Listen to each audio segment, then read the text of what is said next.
Hello students. तो last class में हमने देखा था कि रेस्पिरेशंस कितने टाइप के हैं, स्पेशली प्लांट्स में रेस्पिरेशंस कैसे होते हैं। तो हमने देखा था कि किस तरीके से roots, stems and leaves respire करते हैं, क्योंकि प्लांट्स के हर एक पार्ट जो है वो इंडिविजुअली रेस्पिरेशन करते हैं। उसके साथ साथ हमने देखा था कि रेस्पिरेशन की स्टेप्स क्या हैं। तो रेस्पिरेशन की स्टेप्स कौन कौन सी थी? सबसे पहले था एक्सटर्नल रेस्पिरेशन।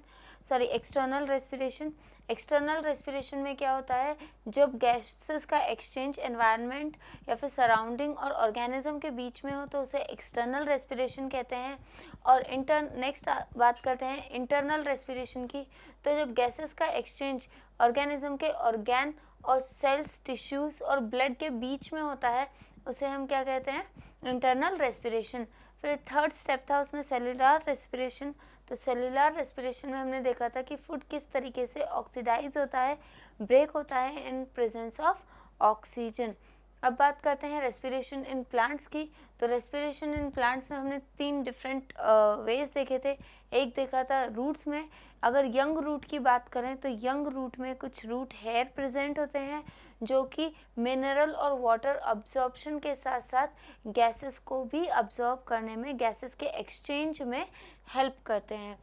ओल्डर रूट्स जो होती हैं उनमें कुछ लेंटिसेल्स, पोस्ट, परमानेंट पोस्ट रहते हैं जिन्हें हम लेंटिसेल्स कहते हैं। और ओल्डर रूट्स में गैसेस का एक्सचेंज लेंटिसेल्स के थ्रू होता है।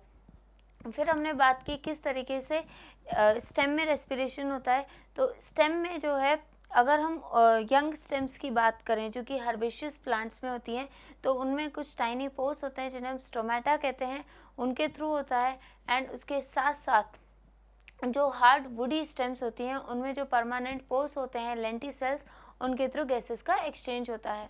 फिर हमने बात की लीव्स के थ्रू कि लीव्स के थ्रू रेस्पिरेशन कैसे होता है। तो लीव्स में कुछ टाइनी पोर्स होते हैं। अभी मैंने आपको बताया था स्टोमेटा के बारे में। तो स्टोमेटा जो है वो गार्ड होते हैं किससे? गार्ड सेल से, राइट। तो जब भी कार्बन डाइऑक्साइड का कॉन्सेंट्रेशन उसके अंदर ज़्यादा होता है तो वो जो गार्ड सेल्स हैं वो ओपन हो जाते हैं और कार्बन डाइऑक्साइड को रिलीज कर देते हैं। अब ये तो हो गया रेस्पिरेशन इन प्लांट्स। तो आज हम करेंगे रेस्पिरेशन इन एनिमल्स के बारे में।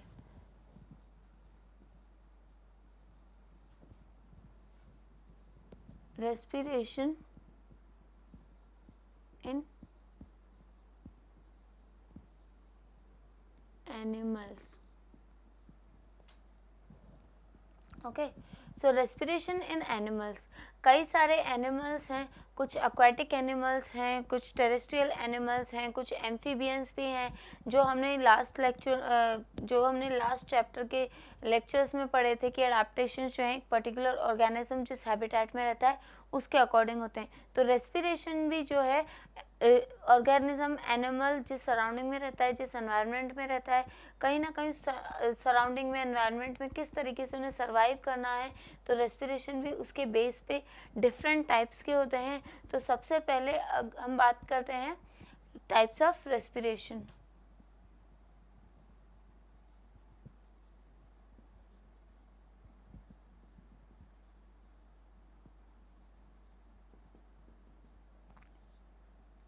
एनिमल्स में भी डिफरेंट टाइप्स ऑफ रेस्पिरेशंस होते हैं। सबसे पहले बात करते हैं सेलुलर रेस्पिरेशन की। Cell surface respiration. Cell surface respiration क्या होता है?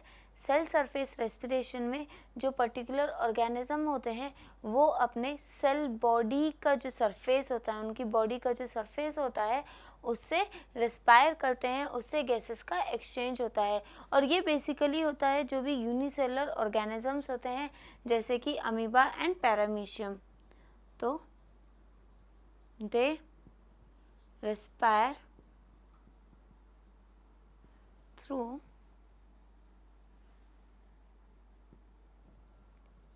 cell body surface। Okay, example है यहाँ पे अमीबा, पैरामीशियम। ओके तो यहाँ पे क्या होता है, जो यूनिसेलर ऑर्गेनिजम्स होते हैं वो ऑर्गेनिजम्स अपनी बॉडी के सरफेस से गैसेस का एक्सचेंज करते हैं। तो उनका जो सेल सरफेस रेस्पिरेशन है उसमें जो रेस्पिरेशन होता है वो सेल की बॉडी के सरफेस से होता है। सेकंड अगर हम बात करें तो that is bronchial respiration.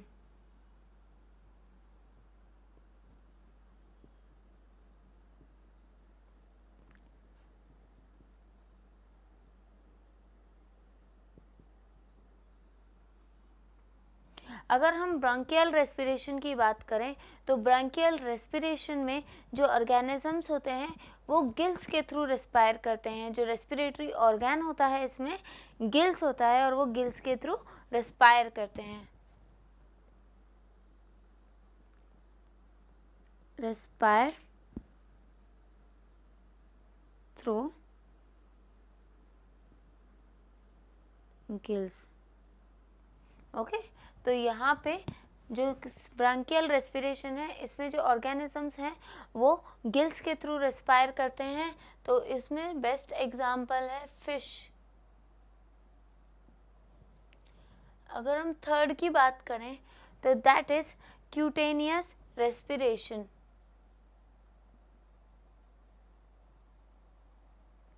Cutaneous respiration. Cutaneous respiration में होता क्या है कि जो ऑर्गेनिज्म है वो अपनी स्किन के थ्रू रेस्पायर करते हैं। किसके थ्रू? स्किन के थ्रू रेस्पायर करते हैं। Respire through skin. अगर इसमें हम ऑर्गेनिजम्स देखें तो एग्जाम्पल है frog and earthworm.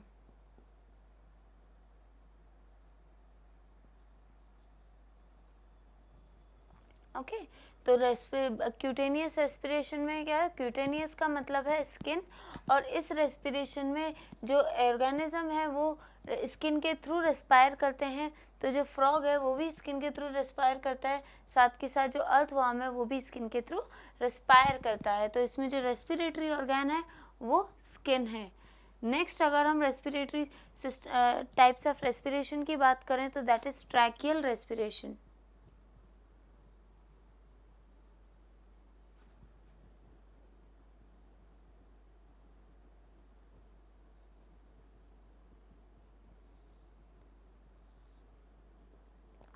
Tracheal respiration में होता क्या है कि जो ऑर्गेनिजम्स हैं वो ट्रैकिया के थ्रू रेस्पायर करते हैं, ट्रैक्यूल्स के थ्रू रेस्पायर करते हैं।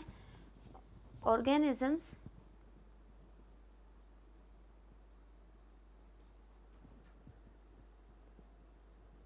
रेस्पायर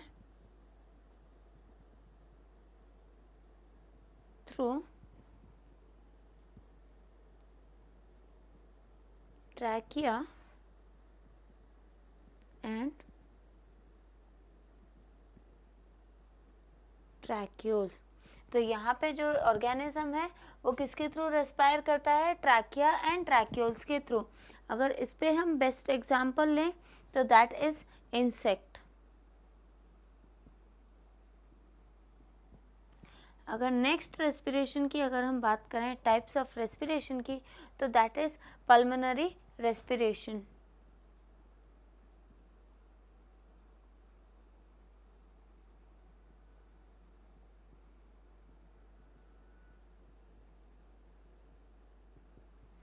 पल्मोनरी रेस्पिरेशन में जो रेस्पिरेशन होता है दैट अकर्स थ्रू लंग्स। जो यहाँ पे रेस्पिरेटरी ऑर्गन है वो है lungs. Respire through lungs. Okay so एक बार फिर से रिवाइज कर लेते हैं। तो सबसे पहले जो हमने टाइप्स ऑफ रेस्पिरेशन में देखा था that is cell surface respiration. Cell surface respiration वो रेस्पिरेशन का प्रोसेस होता है जिसमें एक ऑर्गेनिज्म अब गैसेस का एक्सचेंज अपनी बॉडी के सरफेस के थ्रू करता है। तो जो यूनिसेलर ऑर्गेनिजम्स होते हैं उनमें कोई भी सेल नहीं, कोई भी दूसरे सेल्स उसमें प्रेजेंट नहीं होते हैं, तो एक सिंगल सेल ही है जिसको सारी वाइटल एक्टिविटीज़ परफॉर्म करनी होती हैं। It can be either digestion और रेस्पिरेशन और सर्कुलेशन वॉटएवर। तो वो सारी जो भी वाइटल एक्टिविटीज़ हैं वो एक सिंगल सेल परफॉर्म करता है। तो इसमें जो रेस्पिरेशन में, जो सेल सरफेस रेस्पिरेशन में जो गैसेस का एक्सचेंज होता है वो बॉडी सरफेस के थ्रू होता है। Example we have amoeba and paramecium. Next हमने बात की है ब्रोंकियल रेस्पिरेशन की। तो ब्रोंकियल रेस्पिरेशन में जो ऑर्गेनिजम्स होते हैं वो गिल्स के थ्रू रेस्पायर करते हैं। तो यहाँ पे जो रेस्पिरेटरी ऑर्गेन है वो गिल्स, एंड इसका बेस्ट एग्जाम्पल है फिशर्स। फिर हम बात करते हैं क्यूटेनियस रेस्पिरेशंस की। तो क्यूटेनियस रेस्पिरेशन, क्यूटेनियस मतलब स्किन होती है, ठीक है। तो क्यूटेनियस रेस्पिरेशन मतलब वो ऑर्गेनिजम्स जो स्किन के थ्रू रेस्पायर करते हैं। Example we have frog, earthworm. तो फ्रॉग की आपने स्किन देखी होगी, एडेप्टेशंस में मैंने आपको पढ़ाया था कि फ्रॉग की जो स्किन है काफ़ी मॉइस्ट एंड स्लाइमी होती है जो कि रेस्पिरेशन में काम आती है। अर्थवर्म की स्किन भी काफ़ी मॉइस्ट एंड स्लाइमी होती है, तो वो भी किस में काम आती है, रेस्पिरेशन में काम आती है। ट्रैकियल रेस्पिरेशन जो है इसमें ऑर्गेनिजम्स जो इसमें रेस्पिरेटरी ऑर्गेन होता है वो ट्रैकिया एंड ट्रैक्यूल्स होते हैं। ट्रैकिया जो है वो एक वेजल होती है, ट्रैक्यूल्स जो है उस वेजल की ब्रांचेस होती हैं एक तरीके से, तो जिसमें से ऑक्सीजन या फिर रेस्पिरेशन की जो गैसेस हैं वो पास करती हैं, राइट। एंड इसका एग्जांपल है इंसेक्ट। नेक्स्ट अगर हम बात करें पल्मोनरी रेस्पिरेशन की, तो जो रेस्पिरेशन है वो लंग्स के थ्रू होता है। इसमें एग्जांपल्स आते हैं एम्फीबियंस जो वाटर में भी रहते हैं और लैंड पे भी रहते हैं, वो ऑर्गेनिजम्स, बर्ड्स जो कि फ्लाई करती हैं जिन्हें हम एव्स कहते हैं, राइट। एंड उसके साथ साथ कुछ रेप्टाइल्स होते हैं जो कि क्रॉल करते हैं, एंड मैमल्स भी लंग्स के थ्रू रेस्पायर करते हैं। तो अगर इसमें हम एग्जांपल देखें तो that is mammals, this one mammals, and उसके साथ साथ जो रेस्पायर करते हैं वो है Aves and birds, amphibians.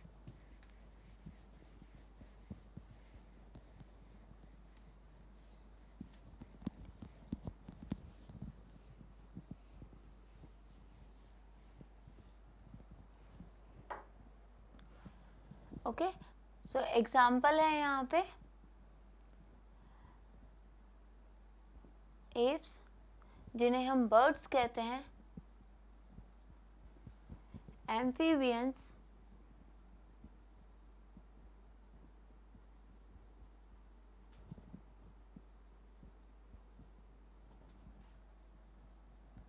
Reptiles. Okay, next हम जो लास्ट रेस्पिरेशन है उसकी अगर हम बात करें तो that is buccal respiration.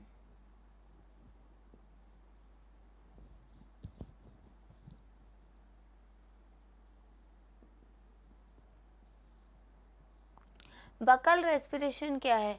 Buccal respiration वो रेस्पिरेशन प्रोसेस है जिसमें ऑर्गेनिज्म रिस्पायर करता है बकल के थ्रू, बकल कैविटी के थ्रू, रेस्पायर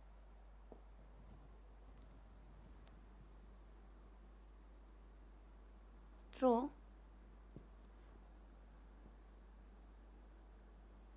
बकल कैविटी। तो इसमें वो ऑर्गेनिजम्स होते हैं जो बकल कैविटी के थ्रू रेस्पायर करते हैं। इसमें एग्जाम्पल आता है फ्रॉग। ओके, तो ये हो गए 6 टाइप के रेस्पिरेशन। दैट इज सबसे पहले हमने देखा था पल्मोनरी, सबसे पहले हमने देखा था cell surface respiration, tracheal respiration, pulmonary respiration, cutaneous respiration, and उसके साथ साथ buccal respiration and tracheal respiration, right. तो तो ये सारे ब्रैंकियल रेस्पिरेशन, तो ये सारे जो हैं टाइप्स ऑफ रेस्पिरेशन है जिसमें ऑर्गेनिजम्स डिफरेंट रेस्पिरेटरी ऑर्गेन से गैसेस का एक्सचेंज करते हैं, रेस्पायर करते हैं। तो अब हम देखते हैं कि हर एक ऑर्गेनिज्म में, ये हर एक एनिमल में रेस्पिरेशन किस तरीके से होता है, तो उसे थोड़ा डिटेल में देखेंगे।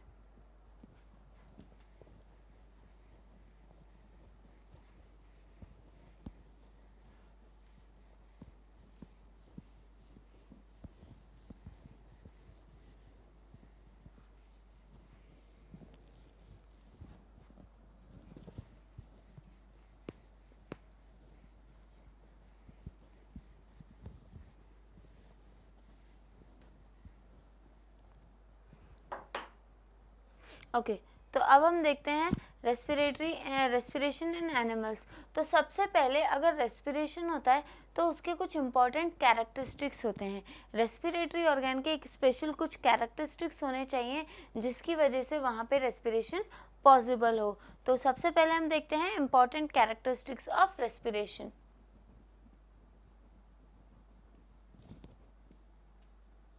Important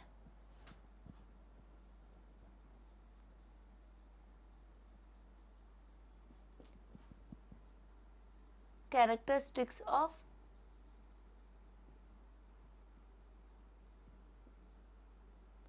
respiration।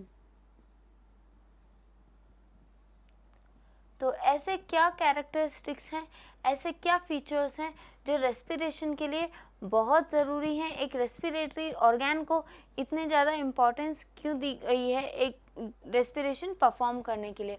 तो सबसे पहले होता है जो सरफेस होता है वो काफ़ी लार्ज होता है, so that is large surface area for enough oxygen. तो इसमें क्या होता है, जो रेस्पिरेटरी ऑर्गन है उसमें जो सरफेस एरिया है वो काफ़ी लार्ज होना चाहिए ताकि जो डिफ्यूजन है और जो ऑक्सीजन है वो लार्ज अमाउंट में वहाँ पे बाइंड हो सके। काफ़ी ज़्यादा वहाँ पे इनफ ऑक्सीजन, जितने अमाउंट में वहाँ पे ऑक्सीजन चाहिए उतने अमाउंट में ऑक्सीजन जो है वो बाइंड कर सके। नेक्स्ट हम बात करते हैं थिन वॉल्स।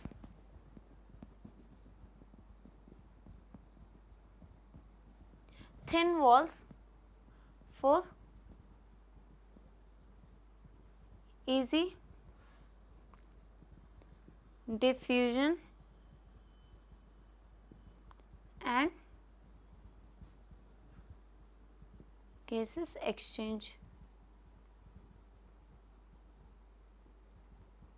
ओके तो नेक्स्ट अगर हम कैरेक्टरिस्टिक देखें तो उसमें जो रेस्पिरेटरी ऑर्गन है उसकी जो कैरेक्टरिस्टिक है वो काफ़ी थिन होना चाहिए, उसका जो लेयर है वो काफ़ी थिन होना चाहिए ताकि गैसेस इजीली डिफ्यूज़ हो जाएं।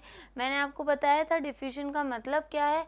डिफ्यूजन का मतलब है कोई भी गैसेस, कोई भी मॉलिक्यूल्स अगर अपने हाई कॉन्सेंट्रेशन से लोअर कॉन्सेंट्रेशन की तरफ मूव करते हैं तो उसे डिफ्यूजन कहते हैं। तो यहाँ पे थिन वॉल्स होनी चाहिए रेस्पिरेटरी ऑर्गन की ताकि गैसेस इजीली डिफ्यूज हो सकें और गैसेस का एक्सचेंज वहाँ पे हो सके। अगर हम थर्ड कैरेक्टरिस्टिक्स की बात करें तो that is rich blood supply.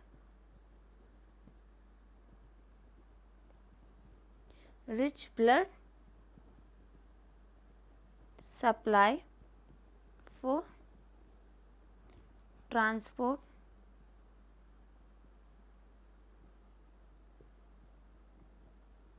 of gases।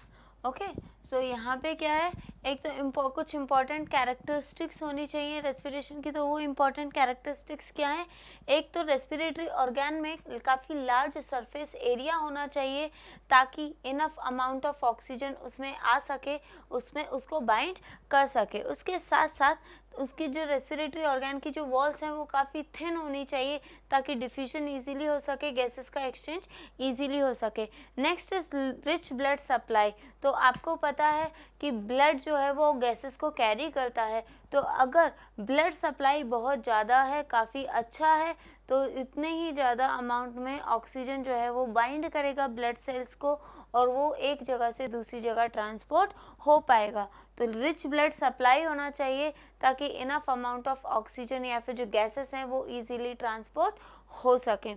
तो अब बात करते हैं हम रेस्पिरेटरी और रेस्पिरेशन इन एनिमल्स की। तो सबसे पहले जो हम बात करेंगे that is cell surface respiration और सेल सरफेस गैसियस एक्सचेंज।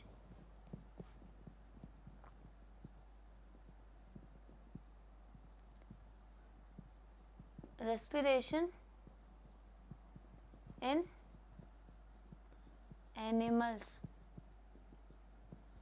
तो सबसे पहले जो हम बात कर रहे हैं that is cell surface respiration.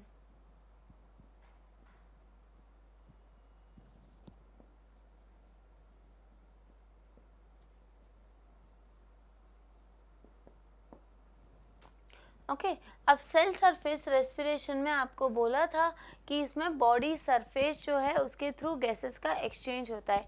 तो अब ये होता कैसे है, अब ये देखते हैं कि जो यूनिसेलर ऑर्गेनिजम्स होते हैं जैसे कि अमीबा, अमीबा का हम यहाँ पे एग्जाम्पल लेते हैं।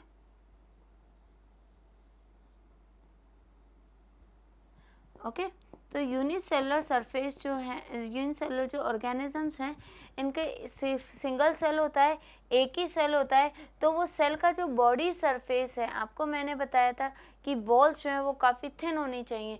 तो जो सेल का जो बॉडी सरफेस है वो काफ़ी थिन होता है और ये इजीली कार्बन डाइऑक्साइड को बाहर की तरफ डिफ्यूज़ कर देता है और इजीली ऑक्सीजन जो है वो सराउंड एनवायरनमेंट से बॉडी के अंदर डिफ्यूज़ हो जाती हैं। तो इस तरीके से कहीं ना कहीं सेल सरफेस रेस्पिरेशन अकर होता है। तो जो यूनिसेलुलर ऑर्गेनिजम्स हैं, इन unicellular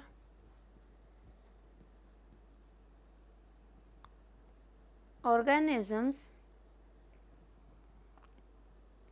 CO2 is diffused out and oxygen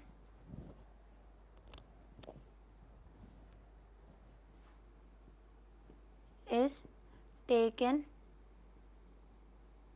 in through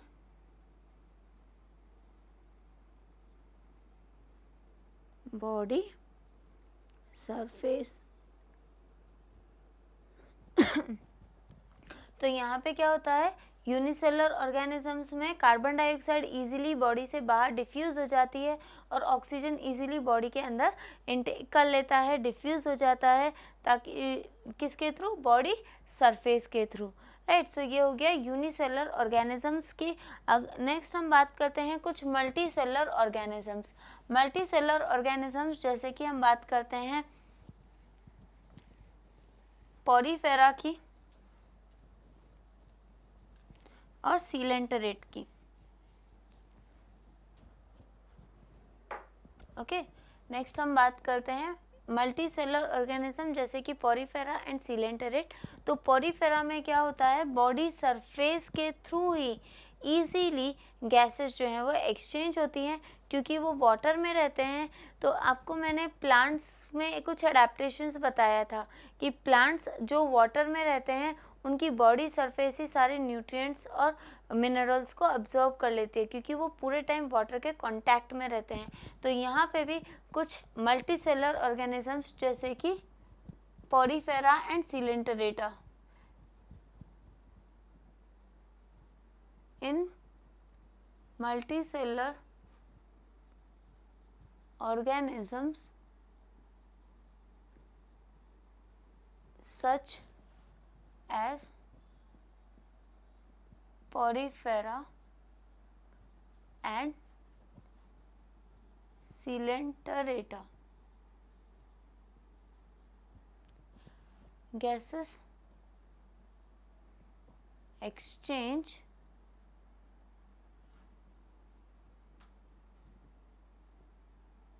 occur through body surface.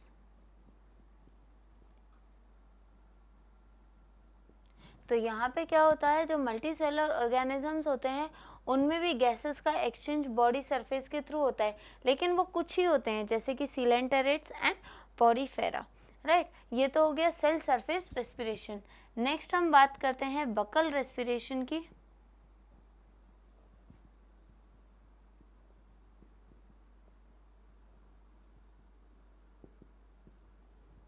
तो बकल रेस्पिरेशन में फ्रॉग्स हमने एग्जाम्पल पढ़ा था।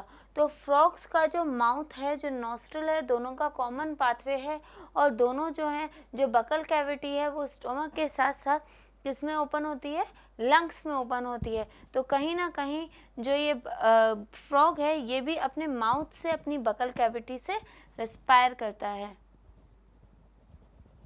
Frog respire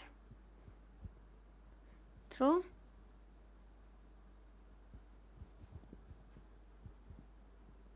buccal cavity. Okay, now next हम बात करते हैं क्यूटेनियस रेस्पिरेशन की।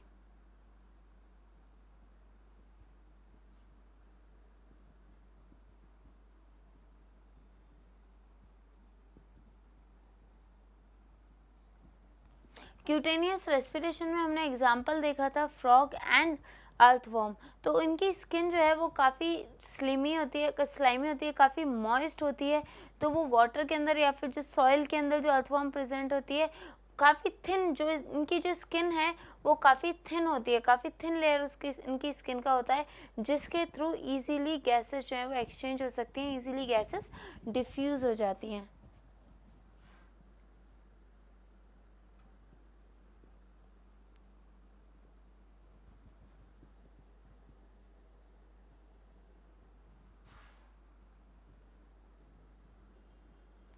They have thin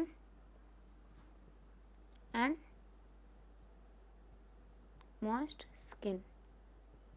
okay, so ये क्या करते हैं, इनमें जो रेस्पिरेशन होता है फ्रॉग एंड अर्थवॉर्म में, इनकी स्किन काफ़ी थिन होती है, काफ़ी मॉइस्ट होती है, जिसके थ्रू इजीली गैसेस रेस्पायर कर पाती हैं। नेक्स्ट देखते हैं हम ब्रांकियल रेस्पिरेशन और रेस्पिरेशन इन फिश।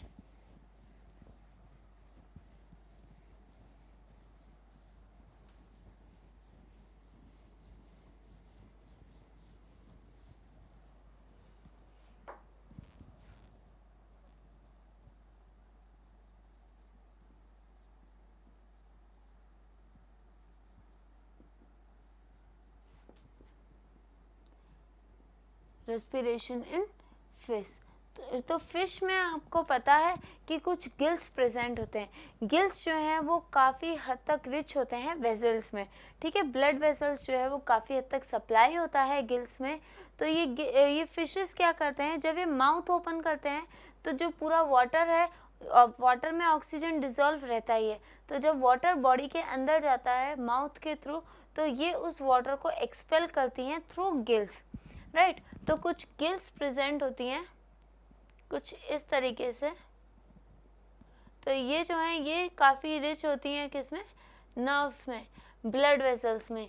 तो जब माउथ के थ्रू वाटर एंटर करता है और वो वाटर, एक्सेस अमाउंट ऑफ जो वाटर है वो गिल्स के थ्रू ही बाहर निकल जाता है, और जब वो गिल्स के थ्रू बाहर निकलता है तो गिल्स में जो ब्लड वेसल्स होती हैं उनके through oxygen easily blood vessels में डिफ्यूज़ हो जाता है और पूरी बॉडी पार्ट्स में सप्लाई हो जाता है।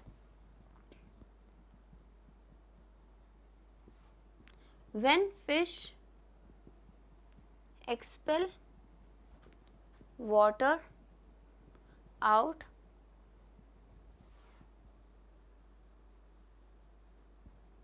through gills,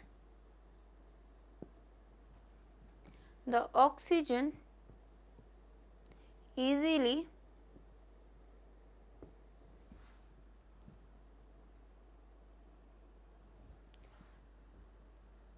diffuse into blood vessels.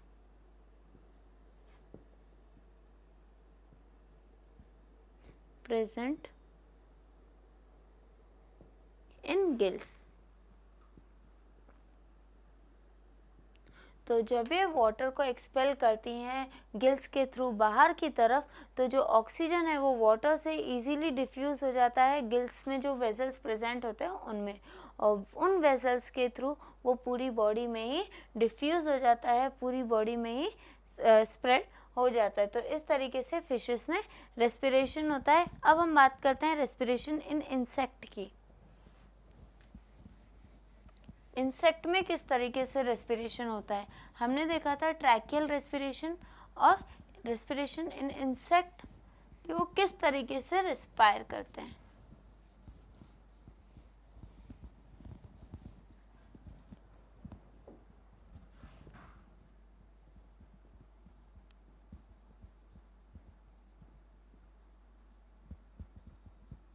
Respiration in insects. तो इंसेक्ट्स की बॉडी में अगर हम देखें, राइट, तो कुछ टाइनी होल्स होते हैं। इंसेक्ट की बॉडी में अगर हम देखें तो कुछ टाइनी होल्स होते हैं, उन्हें हम क्या कहते हैं, स्पाइरेकल्स। उन टाइनी होल्स ओपन होते हैं कुछ ट्यूब्स में, जिन्हें हम कहते हैं ट्रैक्यूल्स। उन्हें हम क्या कहते हैं, ट्रैक्यूल्स।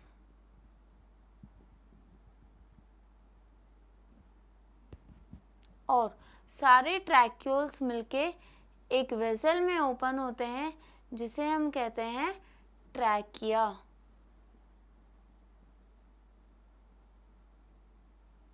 तो इंसेक्ट जो है वो ऑक्सीजन अंदर की तरफ लेते हैं, उनकी बॉडी सरफेस पे कुछ टाइनी होल्स प्रेजेंट होते हैं और वो टाइनी होल्स ओपन होते हैं ट्यूब्स में जिन्हें हम ट्रैक्यूल्स कहते हैं, और सारे ट्रैक्यूल्स मिलके एक बड़े ट्यूब में ओपन होते हैं जिसे हम ट्रैकिया कहते हैं।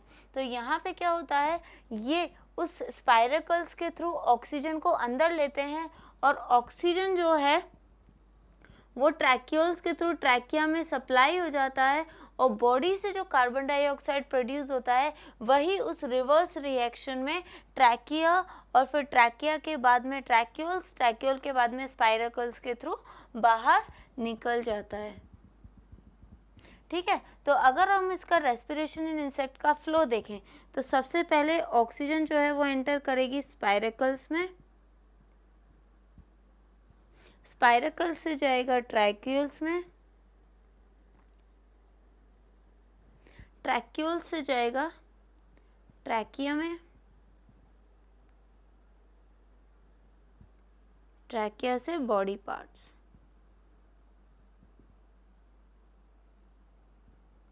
और अगर हम कार्बन डाइऑक्साइड का फ्लो देखें तो कार्बन डाइऑक्साइड का फ्लो जो है वो बिल्कुल रिवर्स में है, उसी तरीके से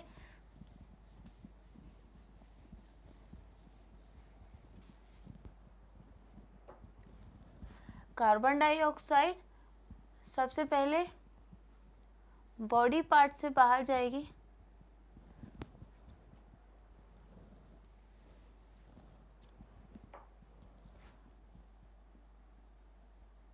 बॉडी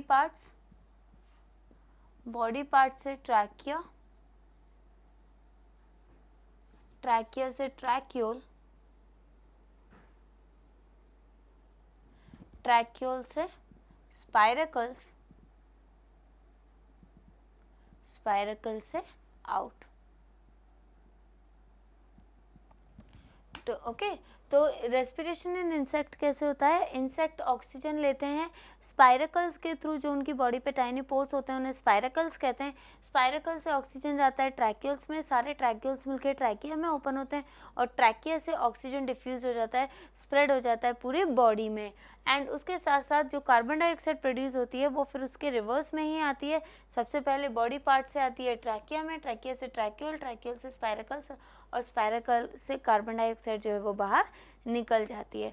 ठीक है, तो एक और बार फिर से रिवाइज कर लेते हैं। Respiration in animals, different animals किस तरीके से रिस्पायर करते हैं। तो इसमें हमने देखा था कि अमीबा किस तरीके से रिस्पायर करता है। अमीबा की जो बॉडी सरफेस है वो काफ़ी थिन होती है और उसकी वजह से carbon dioxide and oxygen easily diffuse हो जाते हैं। नेक्स्ट हमने देखा था कि बकल कैविटी के थ्रू किस तरीके से फ्रॉग रिस्पायर करता है। तो फ्रॉग की जो बकल कैविटी है वही ऑक्सीजन को अंदर लेती है और ऑक्सीजन को लंग्स तक पहुंचाती है। लंग्स के थ्रू फिर बाद में जो ऑक्सीजन है वो ऑक्सीजन जो है वो पूरी बॉडी में सप्लाई हो जाती है। फिर उसके बाद हमने बात किया कि अर्थवॉर्म और फ्रॉग में किस तरीके से स्किन के थ्रू रेस्पिरेशन होता है, क्योंकि उनकी स्किन काफ़ी थिन होती है, काफ़ी मॉइस्ट होती है, तो कार्बन डाइऑक्साइड जो सराउंडिंग एनवायरनमेंट है उससे ईजिली डिफ्यूज़ हो जाती हैं दोनों की दोनों gases, carbon dioxide and oxygen.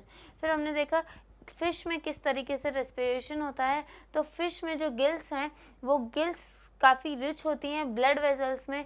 तो जब भी फिश वाटर को इनटेक करती है अपने बॉडी में, उसके बाद जब वो एक्सपेल करती है वाटर को, जो भी एक्सेस अमाउंट ऑफ वाटर होता है, जब उसको वो गिल्स के थ्रू एक्सपेल करती है तो जो पूरा की पूरा ऑक्सीजन होता है वो गिल्स के थ्रू ब्लड वेजल्स में डिफ्यूज़ हो जाता है और पूरी बॉडी में सप्लाई हो जाता है। और उसी वे में कार्बन डाइऑक्साइड पूरी बॉडी से गिल्स के थ्रू वाटर के साथ साथ वाटर में बाहर सराउंडिंग में एक्सपेल हो जाता है। नेक्स्ट हमने देखा कि इंसेक्ट्स में किस तरीके से रेस्पिरेशन होता है। इंसेक्ट्स के सरफेस पे कुछ टाइनी पोर्स होते हैं जिन्हें हम स्पाइरेकल्स कहते हैं, और वही स्पाइरेकल्स ओपन होते हैं कुछ ट्यूब्स में जिन्हें हम ट्रैक्यूल्स कहते हैं। ट्रैक्यूल्स फिर ओपन होते हैं ट्रैकिया में। तो इस तरीके से जो ऑक्सीजन है वो पूरी बॉडी पार्ट्स में सप्लाई होता है, और इसी के रिवर्स प्रोसेस में बॉडी पार्ट से ट्रैकिया के थ्रू, ट्रैक्यूल्स के थ्रू, स्पाइरेकल्स के थ्रू कार्बन डाइऑक्साइड किस तरीके से बॉडी से बाहर निकल जाता है।